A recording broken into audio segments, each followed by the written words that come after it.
പങ്കിടുന്നത് ഭൂട്ടാൻ ആയിരുന്നു, നേപ്പാൾ ആയിരുന്നു. ചൈനയിൽ നിന്ന് വളരെ പെട്ടെന്ന് എത്തിച്ചേരാവുന്ന പ്രദേശമാണ്. ആ പ്രദേശത്തു കൂടി നിരവധിയായ വിദേശികൾ ഭാരതത്തിലേക്ക് കടന്നു വന്നു, വിശിഷ്യ ബംഗ്ലാദേശികൾ.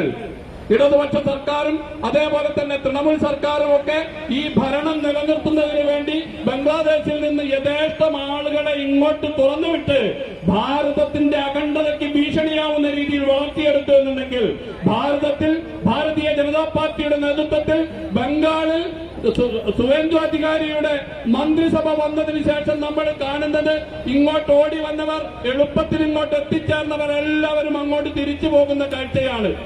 രാജ്യത്തിന്റെ അഖണ്ഡതയ്ക്ക് ഭീഷണിയായിക്കൊണ്ട് രാജ്യത്തിന്റെ ജനസംഖ്യയെ ക്രമാതീതമായി വർദ്ധിപ്പിച്ചുകൊണ്ട് നിരന്തരമായി ഭരണം നേടുക എന്നുള്ള മമതാ ബാനർജിയുടെ തന്ത്രത്തെ അടിച്ചു തകർത്തിരിക്കുകയാണ് കേന്ദ്ര സർക്കാർ. ബംഗാളിൽ നിന്ന് ഭാരതീയ ജനതാ പാർട്ടിയുടെ നേതൃത്വത്തിൽ ഭരണം വന്നിരിക്കുകയാണ്. അതേപോലെ തന്നെ ആസാം, ഇതേ പ്രശ്നം നേരിടുന്ന ആസാം നിരന്തരമായി ഇന്ന് BJP ഭരിച്ചുകൊണ്ടിരിക്കുന്നു. അവിടെ ശുദ്ധീകരണ പ്രക്രിയ നടന്നുകൊണ്ടിരിക്കുന്നു. അതിന്റെ ഭാഗം തന്നെയാണ് ഈ കേരളത്തിലും താമര വിരിഞ്ഞിട്ടുള്ളത്. ആരെല്ലാം ചേർന്ന് നിന്നാണ് ഇത്രയും കാലമായി കേരളത്തിൽ താമര വിരിയുന്നതിനെ എതിർത്തിട്ടുള്ളത്?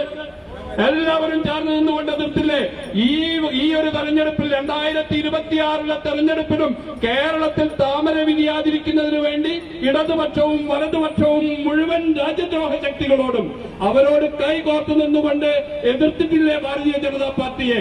അതിനുദാഹരണമല്ലേ മഞ്ചേശ്വരത്ത് കണ്ടത്? കഴിഞ്ഞ തെരഞ്ഞെടുപ്പിൽ 2021 കിട്ടിയതിനേക്കാൾ 2000-ലധികം വോട്ട് പിടിച്ചതിനു ശേഷവും കെ സുരേന്ദ്രൻ എന്ന് പറയുന്ന പാർട്ടിയുടെ മുൻ സംസ്ഥാന അധ്യക്ഷൻ അദ്ദേഹം പരാജയപ്പെട്ടിട്ടുണ്ടെങ്കിൽ ഏത് അവിശുദ്ധ കൂട്ടുകെട്ടിന്റെ ഫലമായിട്ടാണ് കെ സുരേന്ദ്രൻ പരാജയപ്പെട്ടത് എന്ന് നമുക്ക് പരിശോധിക്കാവുന്നതാണ്. ഇടതുപക്ഷത്തിനുണ്ടായിരുന്ന 20,000-ലധികം വോട്ടുകൾ കഴിഞ്ഞ തെരഞ്ഞെടുപ്പിൽ 40,000 വോട്ട് കിട്ടിയിട്ടുള്ള ഇടതുപക്ഷത്തിന് കേവലം 20,000 വോട്ടിലേക്ക് ചുരുങ്ങിക്കൊണ്ട് കെട്ടിവെച്ച പണം കിട്ടാത്ത രീതിയിൽ ഇടതുപക്ഷം അധപ്പതിച്ച് അവരുടെ വോട്ട് മുഴുവൻ മുസ്ലിം ലീഗിന് മറിച്ചു കൊടുത്തുകൊണ്ട് കെ സുരേന്ദ്രനെ തോൽപ്പിച്ചു. കേരളത്തിൽ ആകമാനം ഈ ഒരു പരീക്ഷണം അവർ നടത്തി. പക്ഷെ ആ പരീക്ഷണങ്ങളെ മുഴുവൻ അതിലംഘിച്ചുകൊണ്ട് കേരളത്തിൽ താമര വിരിഞ്ഞു. നേമത്ത് അതേപോലെ തന്നെ ചാത്തന്നൂരിലെല്ലാം താമര വിരിയുന്നത് നമ്മൾ കണ്ടു. ഇതാണ് സംഭവിച്ചിട്ടുള്ളത്. നമ്മുടെ വിജയം അത് ചെറിയ വിജയമല്ല, മുഴുവൻ രാജ്യദ്രോഹ ശക്തികളെയും നേരിട്ട് കൊണ്ടുള്ള വിജയമാണ്. ഈ വിജയത്തിലൂടെ സാധ്യമാവുന്ന നിരവധി കാര്യങ്ങളുണ്ട്.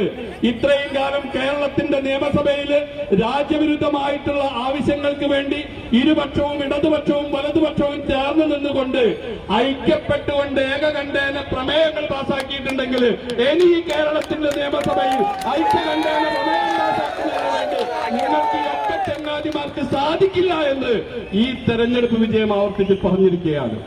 അതിന് നിങ്ങൾക്ക് സാധിക്കില്ല. എന്തെല്ലാം കാര്യത്തിന് രാജ്യത്തിന്റെ താല്പര്യങ്ങൾക്ക് നേരെ വിപരീതമായി ഏതെല്ലാം സമയങ്ങളിൽ നമ്മുടെ നിയമസഭയിൽ നിന്നു 2019 CAA എന്ന് പറയുന്ന ബംഗ്ലാദേശിൽ നിന്ന് പാകിസ്ഥാനിൽ നിന്നൊക്കെ വരുന്ന അഭയാർത്ഥികളായി ഓടിയെത്തുന്ന ന്യൂനപക്ഷങ്ങൾക്ക്, അവിടുത്തെ മതന്യൂനപക്ഷങ്ങൾക്ക് അവർക്ക് അഭയം നൽകുന്നതിന് വേണ്ടി കൊണ്ടുവന്നിട്ടുള്ള ബില്ല് ഇടതുപക്ഷവും വലതുപക്ഷവും പണ്ടുകാലം മുതലേ അവർ ആവശ്യപ്പെട്ടിരുന്ന ആ ബില്ല് അതിവിടെ കൊണ്ടുവന്ന സമയത്ത് അതിനെ എതിർത്തുകൊണ്ട് 2019 ഐക്യകണ്ഠേന പ്രമേയം പാസാക്കി.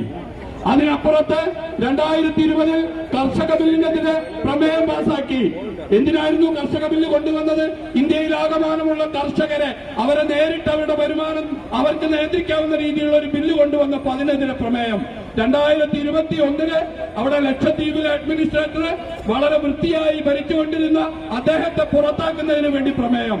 2024 ഏക സിവിൽ കോഡ് കൊണ്ടുവരാതിരിക്കുന്നതിന് വേണ്ടിയുള്ള പ്രമേയം. മക്കളെ ഇടതുപക്ഷക്കാരാ, മക്കളെ വലതുപക്ഷക്കാരാ, ഞങ്ങൾ പറയുന്നു ഇനി അങ്ങനെ ഐക്യകണ്ഠേന പ്രമേയം പാസാക്കുന്നതിന് കേരള നിയമസഭയിൽ നിങ്ങൾക്ക് സാധിക്കില്ല.